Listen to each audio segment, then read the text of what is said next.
Kim Chu maagang namasyal sa kanyang kaarawan, hugot ni Kim may kinalaman nga ba kay Paolo Avellino?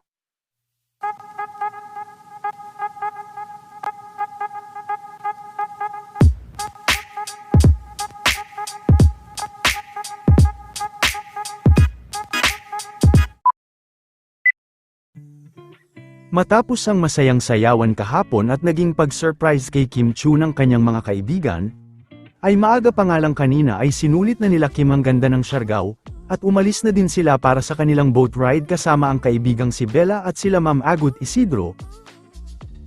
Maaga pa lang din ay nagpaabot na ng pagbati si Mr. Paolo Avellino sa kanya.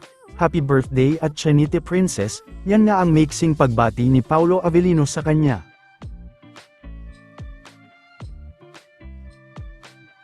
Samantala matapos ang boat ride nila Kim, ay laking gulat naman ni Direk Andoy sa naging hirit ni Kim sa kanya. Wika ni Kim, Direk, lika laro tayo. Ako, ha? Anong laro, Day? Kim, mahal-mahalan, mahalin mo ako. Tapos mahalin kita. Pero laro lang ha, hindi seryoso. Ako, pote ka, ha. Happy birthday naman sa'yo Jan at Chanite Princess. Mapapansin naman sa hirit ni Kim na tila may laman ito. Matatandaan na kakabalita nga lang ni Sir Ogie Diaz kahapon na may iba ng gusto si Mr. Paolo Avellino. At hindi na sila ganun ka-sweet.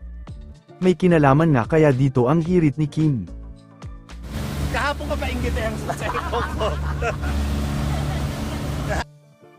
Ito naman ang ilan sa mga pasilip sa mga kaganapan kahapon, hindi rin nakalimutan ni Jugs na kantahan si Kim sa kanyang kaarawan.